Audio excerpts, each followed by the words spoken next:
بسم اللہ الرحمن الرحیم۔ ایک شرعی مسئلہ ہے کہ آیا کسی نے تنہا فرض شروع کر دیے تھے، یعنی اکیلے نماز پڑھنا جو ہے وہ شروع کر دیا تھا، اس کے بعد جماعت کھڑی ہو گئی، تو آیا وہ نماز توڑ کر جماعت میں شامل ہو سکتا ہے یا نہیں؟ تو دیکھیں اس میں تھوڑا تفصیل ہے کہ اگر اس آدمی نے جو فرض پڑھ رہا ہے اکیلے اور جماعت ادھر کھڑی ہو گئی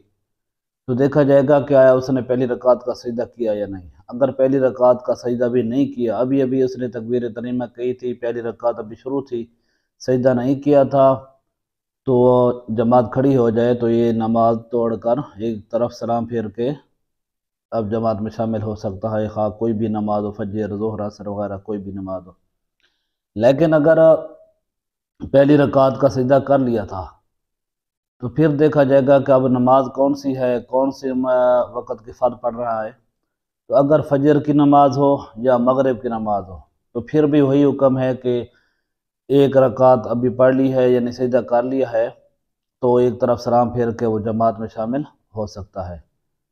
لیکن اگر ظہر کی نماز تھی، عصر کی نماز تھی یا عشاء کی نماز تھی اور پھر جماعت کھڑی ہو گئی اور اس آدمی نے ایک رکعت کا سجدہ کر لیا تھا تو اب اس کے لیے حکم یہ ہے کہ 2 رکعتیں پوری کر لے، اس کے بعد جو ہے نا وہ نماز توڑ کر یعنی سلام پھیر کے جماعت میں شامل ہو جائے۔ یہ 2 رکعت اس کی نفل ہو جائیں گی اور باقی فرضوں کا ثواب اسے جماعت کے ساتھ مل جائے گا۔ اور اگر دوسری رکعت کا سجدہ کر لیا ہو تو پھر اس کے لیے حکم یہ ہے کہ اگر فجر یا مغرب کی نماز ہو تو پھر وہ نہیں توڑ سکتا، بلکہ نماز یہ فرض جو ہے یہ پورے کرنے ہوں گے۔ اور اگر اس کے علاوہ ہے یعنی ظہر ہے، عصر ہے، عشاء ہے تو پھر اگر دوسری رکعت کا سجدہ بھی کر لیا تھا تو یہ 2 رکعتیں پوری کر کے سلام پھیر دے اور یہ نفل ہو جائیں گے، پھر فرض جماعت میں شامل ہو سکتا ہے۔ یاد رکھیں کہ جو عصر کے ہیں اگر تیسری رکعت شروع کر دی تھی تو تیسری رکعت کا سجدہ کر لیا تھا تو پھر جو ہے اب نماز کو نہیں توڑ سکتا، اب وہ فرض علیحدہ پورے کرنے ہوں گے۔ ہاں اگر ظہر اور عشاء کی نماز ہے تو یہ علیحدہ فرض جو ہے نا پورے کر کے پھر نفل کی نیت سے جو ہے نا وہ جماعت میں شامل ہو سکتا ہے۔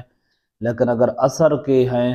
علیحدہ فرض پڑھ رہا تھا اور تیسری یا چوتھی رکعت میں تھا تو وہ 4 جب رکعتیں پوری کریں گے تو یہ تو فرض ہو جائیں گے، اور اب اس کے لیے جماعت میں شامل ہونا ٹھیک نہیں ہے، کیونکہ جماعت میں جو شامل ہوگا تو وہ نفل ہوں گے اور عصر کی نماز کے بعد نفل پڑھنا یہ صحیح نہیں ہوتا۔